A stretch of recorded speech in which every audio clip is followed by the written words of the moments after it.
Bom dia, irmãos. Que a graça e a paz do Senhor Jesus esteja sobre todos vós. Eu passaria a manhã toda aqui dizendo somente o que a 12 de agosto representa para mim. Eu sou filho dessa igreja, dessa casa, como disse o reverendo Emanuel. Fui enviado para o seminário por essa casa, fui chamado ao ministério pastoral aqui. Aqui conheci a igreja presbiteriana.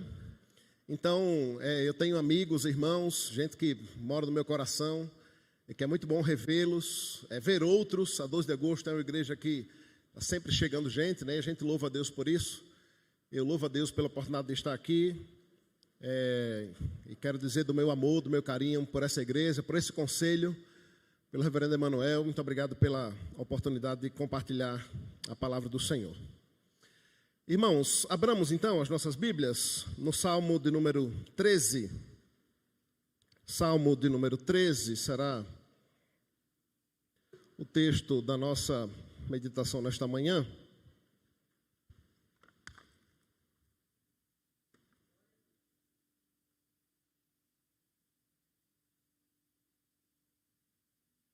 Salmo de número 13. Diz assim a palavra do Senhor: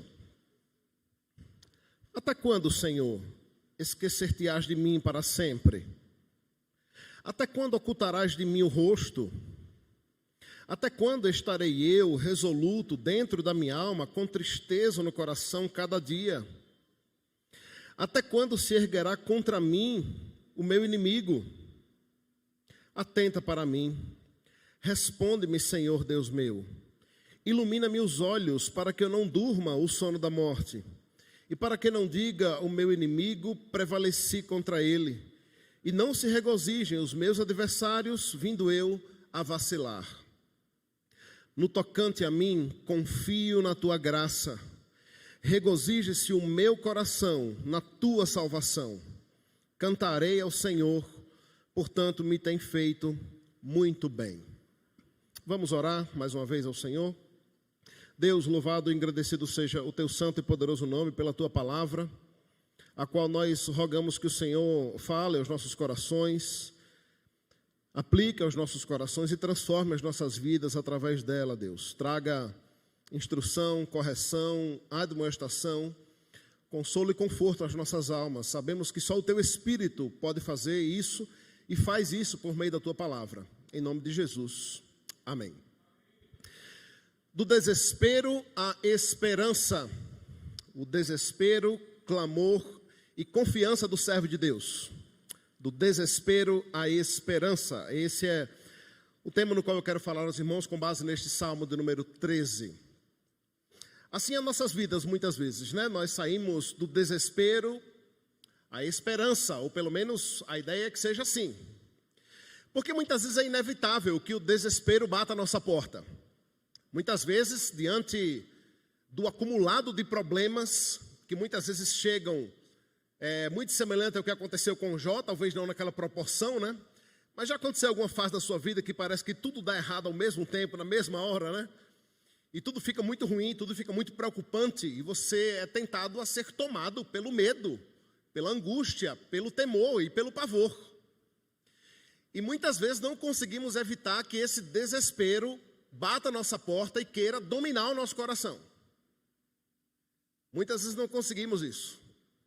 E diante daquele choque, diante das notícias, diante do prognóstico para o futuro, muitos de nós estamos nos sentindo assim, né? Diante de um tempo tão belicoso que vivemos em muitas áreas nesse ano que passou, e muitas vezes olhando para o futuro e para as previsões, às vezes nós somos tentados a sermos tomados pelo desespero que bate a área emocional, financeira, econômica, familiar. Mas ao mesmo tempo a palavra de Deus nos chama a termos esperança, mesmo em meio ao caos, mesmo em meio à dor, mesmo que olhando para o futuro, olhando pela janela, a tempestade e o temporal esteja dominando lá fora. Salmos como o Salmo de número 13, irmãos, escrito pelo nosso irmão Davi, são belíssimas canções para acalmar a nossa alma e acalentar o nosso coração diante de um futuro que nos traz temor. Canção literalmente, né? Davi era um excelente músico. O Salmo 13 é um dos muitos salmos que foi feito inicialmente para ser cantado, né? Eu gosto sempre de dizer que, infelizmente, nós perdemos a melodia disso, e mesmo que a tivéssemos, para encaixar na métrica e na rima, a gente teria que cantar em hebraico, né? Então, como não ia dar muito certo, mas ficou o que é essencial, né? Ficou a palavra, a mensagem. Inclusive, esse é um dos motivos pelos quais nós nos preocupamos com o que cantamos em nossas igrejas, né? Porque a música e o livro e o saltério é um grande exemplo disso, é uma grande fonte de ensino, é uma grande fonte de ensinamento. O Salmo 13 é feito como uma canção e era cantada pelos judeus, era cantada pelo povo do Antigo Testamento, composta por Davi, e traz alguns ensinamentos para as nossas vidas aqui. O primeiro bloco do Salmo, que está aí no verso 1 e verso 2, o salmista começa fazendo algo que eu aconselho muito você a fazer, ou aprender a fazer, que é desabafar com Deus. É triste como muitas vezes nós não temos inibição alguma de desabafar com quem quer que seja, com um amigo, com um colega, com o pai, com a mãe, com o terapeuta, com o cachorro, com a parede, mas muitas vezes não abrimos o nosso coração e não nos rasgamos na presença de Deus para de fato colocar o que estamos sentindo. Eu admito que às vezes quando eu olho alguns salmos como estes, eu fico assim a me perguntar, rapaz, eu não teria coragem de fazer uma oração dessa aqui não. Porque perceba que é uma oração cantada, mas o salmista começa fazendo perguntas a Deus, não é? Que tipo de oração? Oração que você começa fazendo perguntas para Deus, né? Questionando a Deus. E o salmista começa então se dirigindo a Deus e perguntando: até quando, Senhor? Até quando? O até quando é um grande resumo desses versos 1 e 2 aqui, que demonstra esse desespero no qual o salmista se encontrava. Nós não temos uma resposta direta do que se passava no coração de Davi quando escreveu esse salmo, mas nós sabemos o quão atribulado Davi foi durante toda a sua vida. Davi tinha inimigos, irmãos, e não são esses inimigos como nós geralmente dizemos que temos, né? Inimigos que se levantam contra a igreja são os nossos inimigos, inimigos que se levantam contra a palavra, contra o evangelho são os nossos inimigos, mas nós temos inimigos genéricos, não é? A não ser que você seja mais provado por Deus aí, tem inimigos específicos, né? Davi tinha inimigos literais, gente que queria vê-lo morto, né? Davi foi caçado durante muitos anos. E então, diante de desesperos que ele se encontrava, ele chega num momento no que muitos chamam de fundo do poço, já sem aguentar, já sem conseguir continuar, e se volta para Deus para perguntar: vai demorar quanto tempo isso aqui? Até quando? Até quando, Senhor? Mas ele vai mais fundo e demonstra o que está no seu coração, perguntando até quando Deus irá se esquecer dele. Parece ser um tanto ousado isso aqui, né? Deus, olha, o Senhor parece que se esqueceu de mim. Mas é sempre bom lembrar que, sendo palavra inspirada por Deus, né, o que o salmista está demonstrando aqui, apesar de ter um fundamento aqui, pelo menos no início da sua oração e durante um momento na sua vida de insegurança, o fato é que essas palavras e esses questionamentos, né, de uma outra forma, né, isso acontece muito na poesia hebraica, de dizer a mesma coisa de formas diferentes, né? O verso 1 continua dizendo: até quando ocultarás de mim o rosto, né? É a ideia de alguém que de fato vira o rosto para não ver o que o indivíduo está passando. Verso 2: até quando estarei eu resoluto dentro da minha alma, com tristeza no coração a cada dia? O que Davi está fazendo aqui, irmãos, é desabafar com Deus. Sabe quando você se volta para dizer assim: Senhor, eu não aguento mais. Eu não aguento mais essa situação. Eu não aguento mais esse momento, esse problema, essa dor, essa angústia, este sofrimento. É isso que o salmista está fazendo de Deus o seu grande terapeuta. Ele está diante do Senhor, rasgando o seu coração e colocando para fora aquilo que está dentro da sua alma, de um sofrimento que era diário. Diário. Isso aqui já faz cair por terra, né? Essa ideia de que o crente não sofre, de que o crente não padece, de que o crente não passa por momentos de angústia, de dificuldade, de profunda tristeza. Nós temos aqui Um belíssimo salmo, e a gente sabe como ele termina, de um servo de Deus que se encontrava num momento da vida que o seu coração era tomado de tristeza todos os dias. Ao ponto dele ter esse momento de desabafo aqui com Deus e dizer: Senhor, eu não aguento mais. Até quando o Senhor vai virar o rosto, tapar os ouvidos para não ouvir as minhas orações? Não é Davi não está pressionando a Deus, sabe, colocando Deus na parede, exigindo uma bênção. A ideia aqui não é essa. Mas a ideia é de colocar para fora e colocar diante de Deus aquilo que está no seu coração. Deus já sabe, não é? Ele é aquele que conhece o seu coração mais que você mesmo. Ele é o único que pode sondar os nossos corações. Mas, irmãos, é terapêutico, sabe, quando nós oramos. É por isso que a oração é uma ferramenta essencial para a nossa saúde de um modo geral.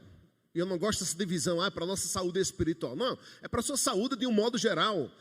A oração nos cura, irmãos, integralmente. Não há nada melhor do que uma alma doente, angustiada e sofrida, gastar tempo em oração diante de Deus, colocar para fora, desabafar com o Senhor. Isso nos alivia a nossa alma. É isso que o salmista está fazendo aqui nos versos 1 e 2, que num certo sentido demonstra o desespero pelo quadro no qual ele se encontrava, mas ele está colocando isso diante de Deus. Então, nos versos 3 e 4, ele deixa de reclamar um pouco, de se queixar um pouco e começa a clamar a Deus, a orar a Deus, a pedir a Deus. E nós temos aqui o clamor do servo de Deus. Então, agora no verso 3, ele diz: atenta para mim e responde-me, Senhor Deus meu. Esse mesmo salmista, né, que acabou de dizer aqui que parece que Deus tinha esquecido dele, tinha tapado os ouvidos, né, virou o rosto para não ouvi-lo, é o mesmo salmista que escreve que não tem como fugir desse Deus, né? Se suba ao mais altos céus, lá estás, se desça ao mais profundo abismo, lá estás também. É claro que Davi sabia que esse era o Deus que ouve todas as coisas, que ouve os nossos pensamentos, que conhece as nossas intenções. Mas era esse o sentimento que pairava no coração de Davi naquele momento. Nem sempre o modo como nós estamos nos sentindo reflete a realidade que estamos vivendo. Temos a triste mania de tornar pior aquilo que já é muito ruim, né? É o que chama de catastrofização, né? Nós tornamos a coisa às vezes muito pior do que realmente é. E o nosso sentimento muitas vezes reflete algo muito maior do que realmente está acontecendo. A gente precisa ter muito cuidado, irmãos, muita sabedoria para não vivermos isso, e não nos angustiarmos mais do que deveríamos. É nesse sentido que, falando sobre ansiedade, o Senhor Jesus diz: olha, basta a cada dia o seu mal. A ideia ali é: sofra o mal só que chegou hoje. Não sofra o que vem amanhã e daqui a um mês, né? Porque isso não vai adiantar de nada. Você não vai acrescentar 30 ou 50 centímetros da sua vida. É o equivalente a um côvado, né? Nada adianta. Mas sabe o que adianta? Clamar a Deus, orar a Deus, se prostrar diante de Deus, clamar ao Senhor. Porque diante de qualquer sofrimento, irmão, só existem duas opções para você e para mim.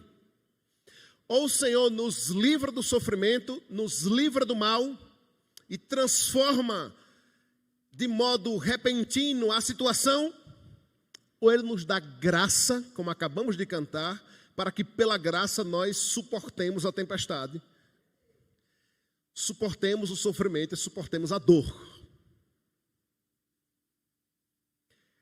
É esse o conceito de felicidade, de alegria do crente. É isso que significa tudo posso naquele que me fortalece. Que a gente vê sendo postado por aí, né? Em tudo quanto é lugar, mas as pessoas esquecem do que anteriormente vem a isso. É Paulo dizendo: eu tanto sei ser humilhado quanto sei ser exaltado. Eu tanto posso ver na fartura como na fome.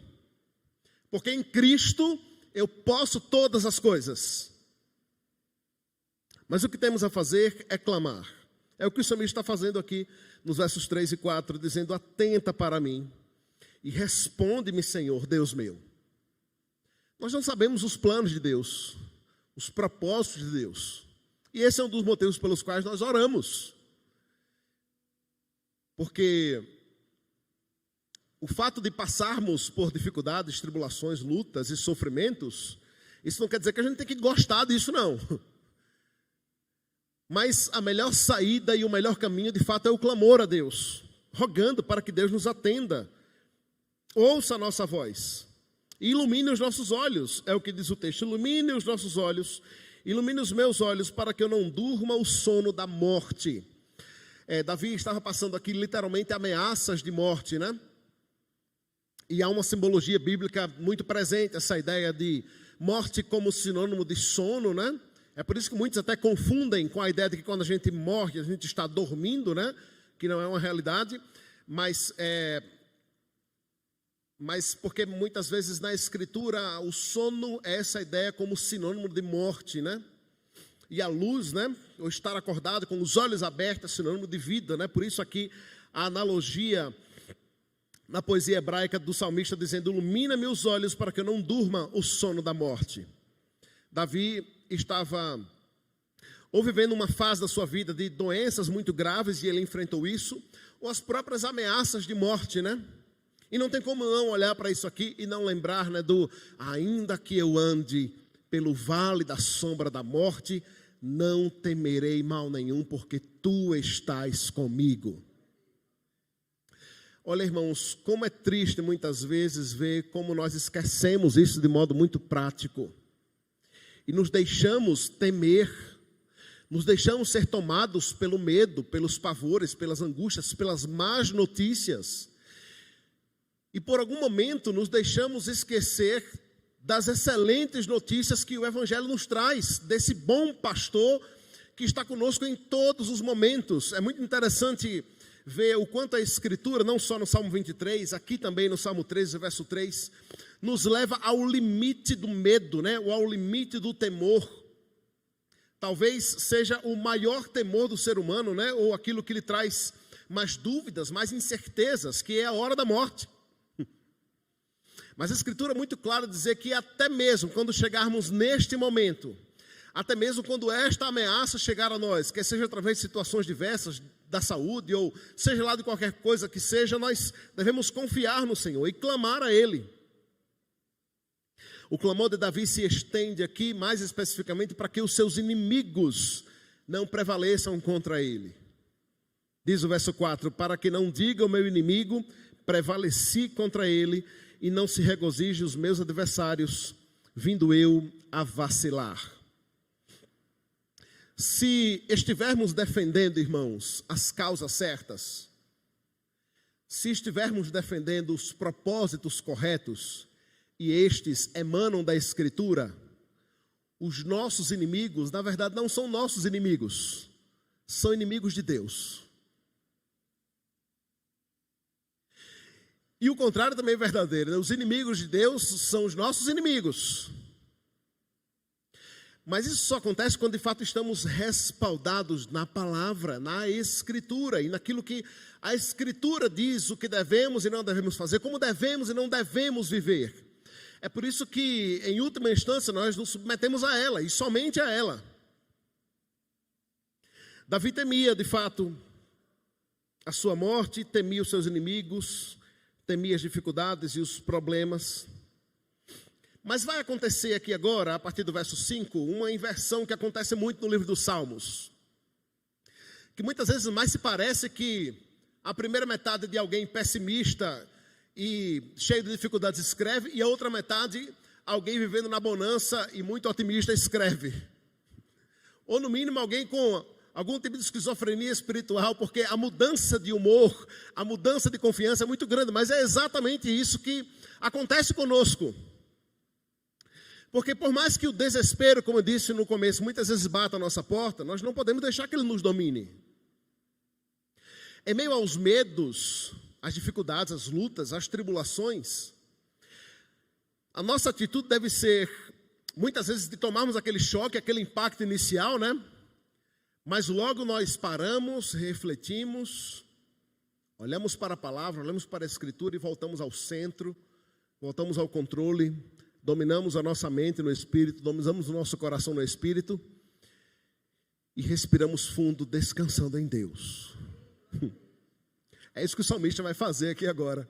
Porque perceba que o mesmo salmista que começa o salmo desesperado, dizendo: Senhor, eu não aguento mais. Até quando? É o salmista que agora faz a seguinte declaração, diz o verso 5. No tocante a mim, confio na tua graça. Até parece outra pessoa, né? É o mesmo indivíduo que acabou de dizer que Deus tinha esquecido dele. É o mesmo indivíduo que na mesma canção acabou de dizer que o Senhor tinha virado o rosto e tinha ocultado o rosto dele para não vê-lo. É o mesmo salmista, é o mesmo servo que agora declara: no tocante a mim, eu confio na tua graça. A graça, irmãos, é um dos atributos mais magníficos de Deus.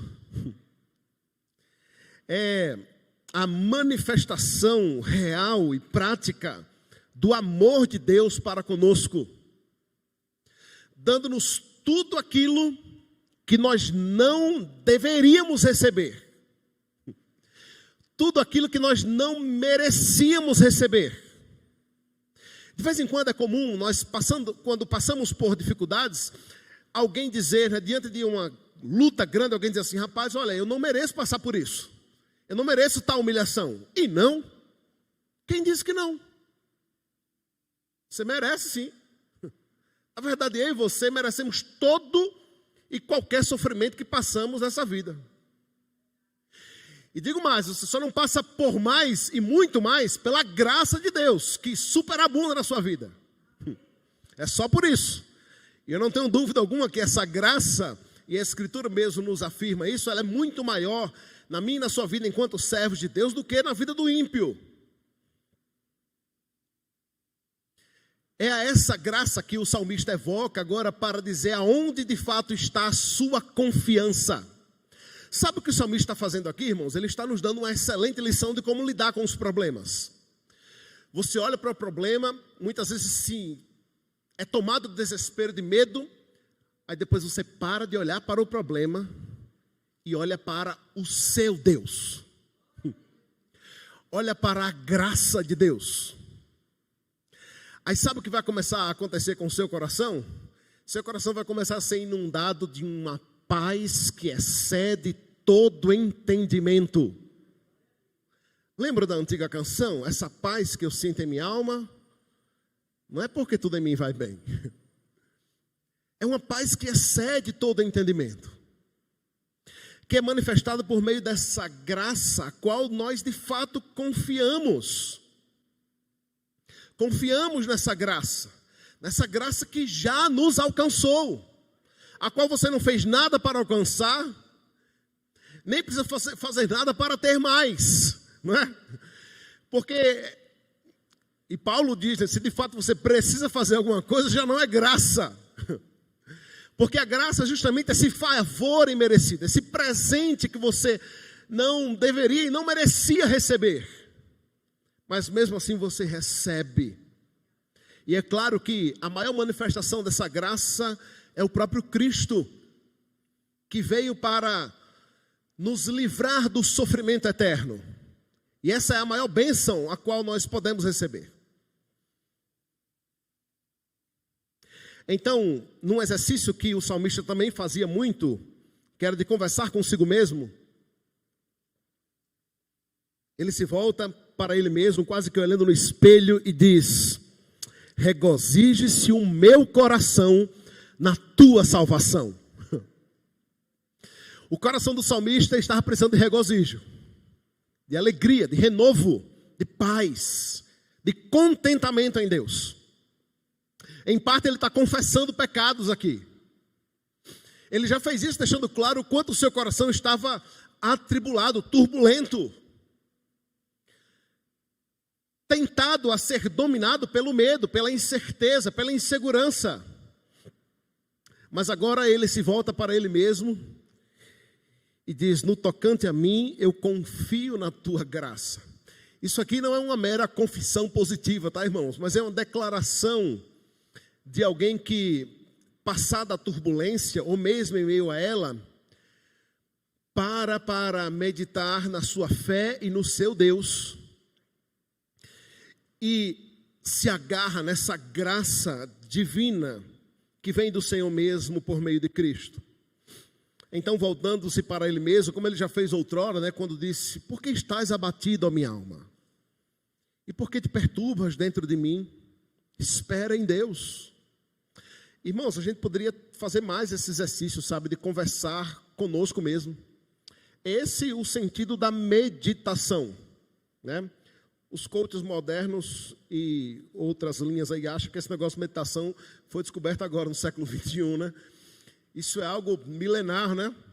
Uma prática judaica adotada pelos servos de Deus, pelo povo de Deus e pelo cristianismo há muito tempo, que é esse exercício no qual nós paramos para refletir acerca das nossas vidas, conversamos conosco mesmo, conversamos com Deus e paramos para meditar, para trazer à memória aquilo que pode nos dar esperança. É isso que o salmista está fazendo aqui. E agora se volta para ele mesmo e quase que em uma ordem para si mesmo, diz que o seu coração deve se regozijar, se alegrar. Em quê? Na tua salvação. É nisso que o nosso coração deve se regozijar. Porque o máximo que pode acontecer conosco, irmãos, é nós morrermos. É o máximo que pode acontecer. Que segundo o nosso irmão Paulo, é infinitamente melhor estar com o Senhor, neste lindo e maravilhoso lugar, onde não haverá mais sofrimentos, nem dor, nem angústia, nem choro, nem luta, nem pranto, porque tudo isso será passado. No tocante a mim, confio na tua graça, regozije-se o meu coração na tua salvação. É a declaração do salmista para ele mesmo. Mesmo em meio às tempestades, às lutas, às dores. Nós estamos no início do ano. E tempestades virão por aí. Não é preciso de profecia nem de maldição para isso. A Escritura já deixou muito claro que quanto mais se aproxima a volta de Cristo, as coisas vão se tornar difíceis. O nosso testemunho será cada vez mais vital. A nossa fé será cada vez mais testada e provada. Os inimigos da cruz de Cristo, das verdades bíblicas, irão se levantar contra a igreja, contra o povo de Deus, cada vez mais. Mas em meio a tudo isso, nós confiamos na graça do Senhor e nos voltamos para encontrar regozijo e alegria em nossos corações.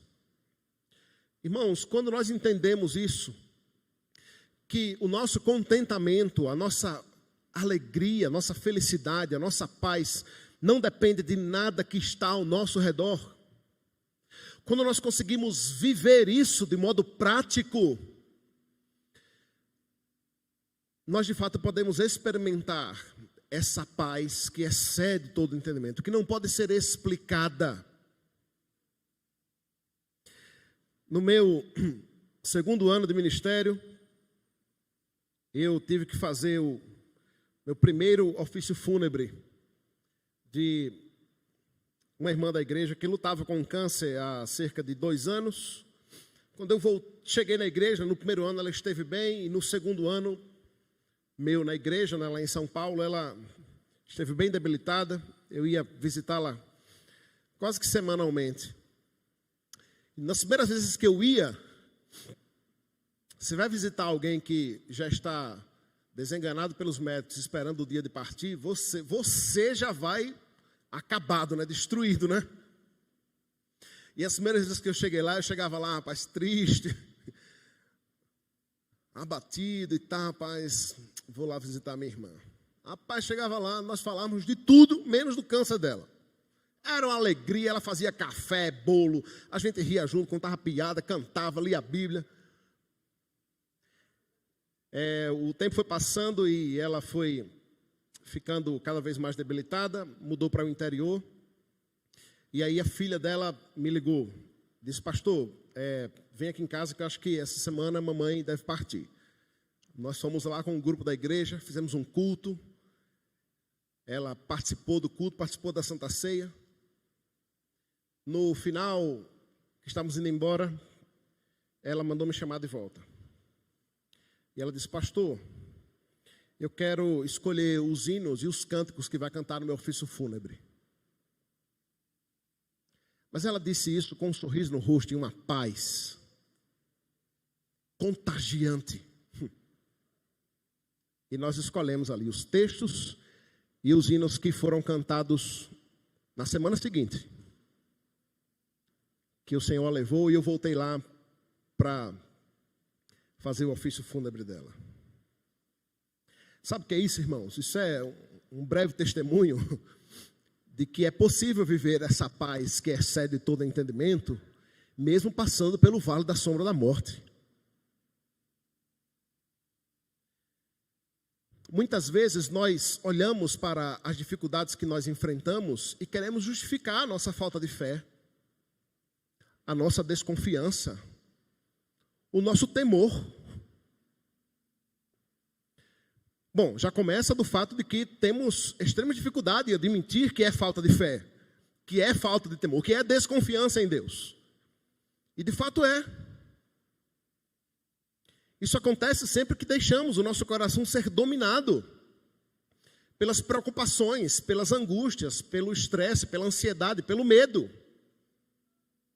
É exatamente isso que acontece. Foi exatamente isso que Cristo estava combatendo quando disse: não andeis ansiosos por coisa alguma. Em outras palavras, o que ele estava dizendo ali: olha, não há justificativa para uma preocupação exacerbada que mine a sua fé em relação às coisas do futuro. Porque o futuro pertence a Deus e Ele tem cuidado de você.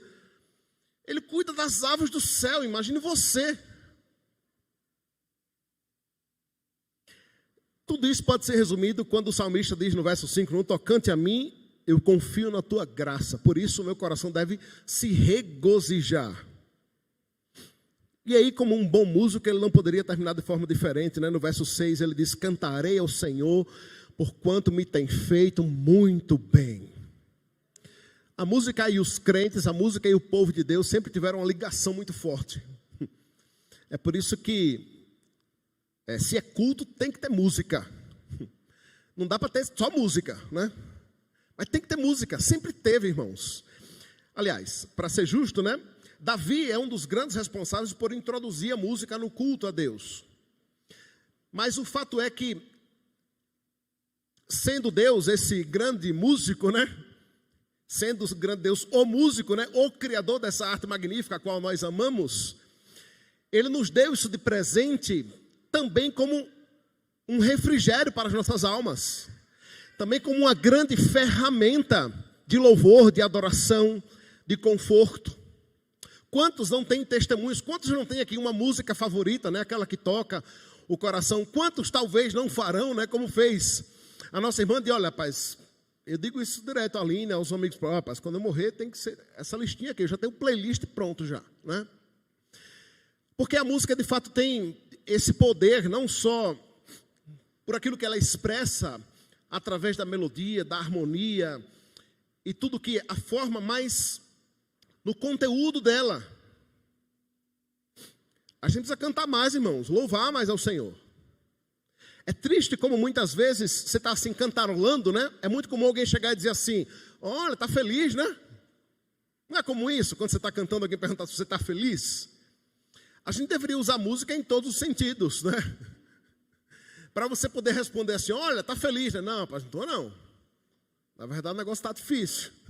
Mas a gente está cantando aqui, a gente está louvando, né?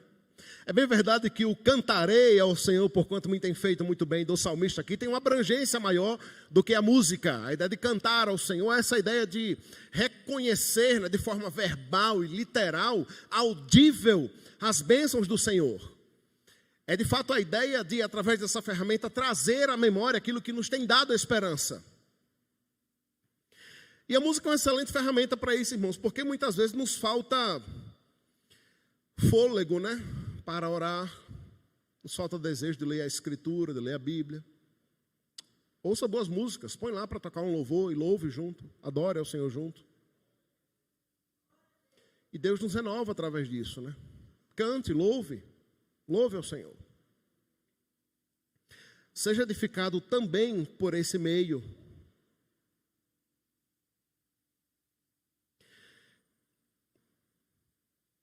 Esse ano você deve enfrentar alguns momentos ou fases, se é que já não está enfrentando, aonde sua fé será provada. E você se verá tentado a chegar ao desespero, a questionar a Deus. Dizer, Deus, por quê? Por que comigo? Por que há tanto tempo? Por que agora? Por que isso especificamente? Mas não faça apenas o questionamento, não faça apenas o desabafo. Porque qual é a grande diferença entre um desabafo sincero e a murmuração?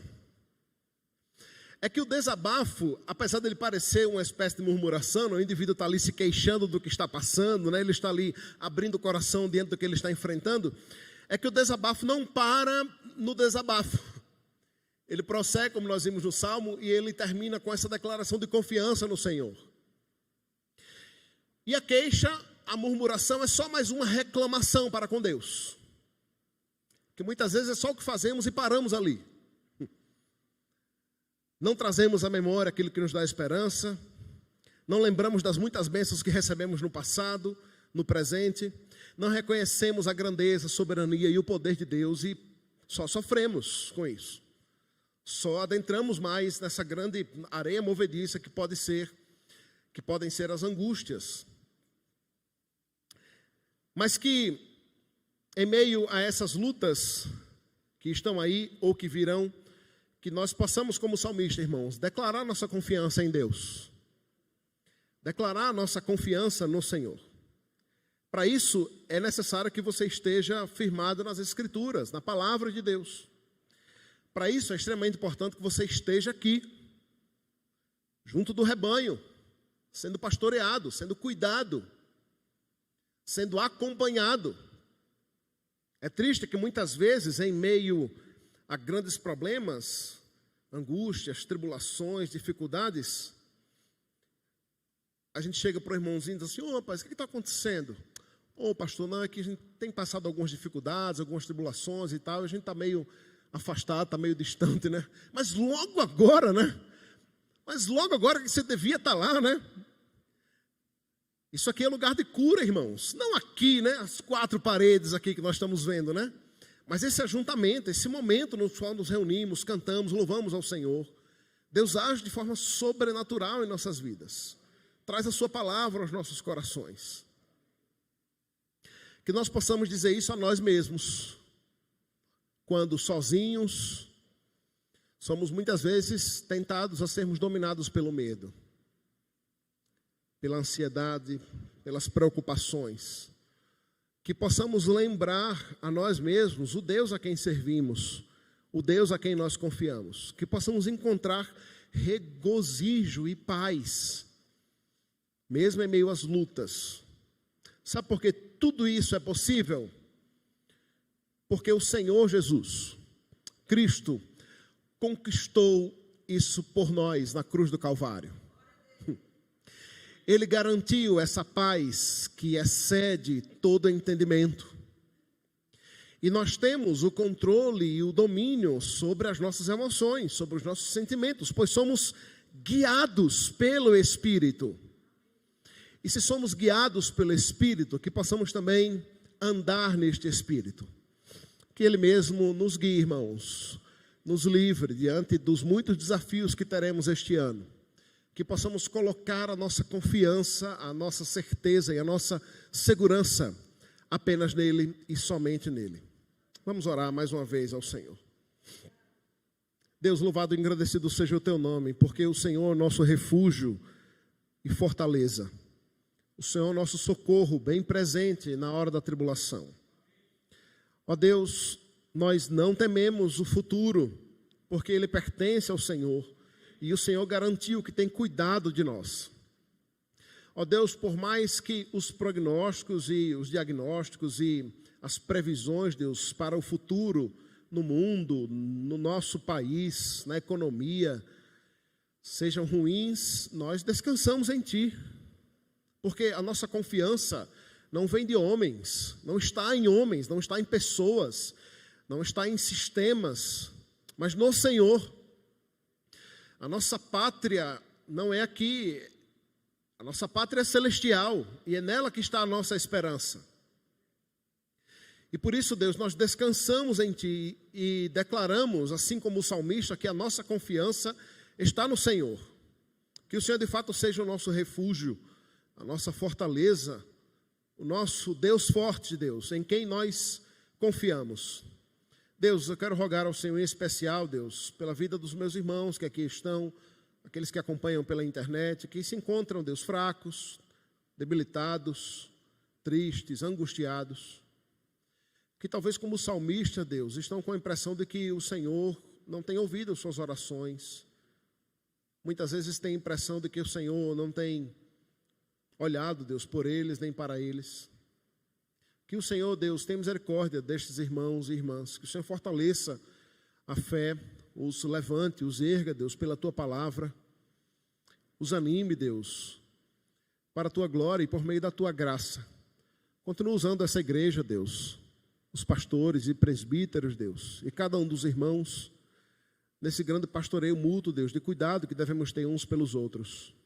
Que de fato, Deus, possamos ser inundados por essa paz que excede todo entendimento, para a honra e glória do Teu santo e poderoso nome, em nome de Jesus. Amém.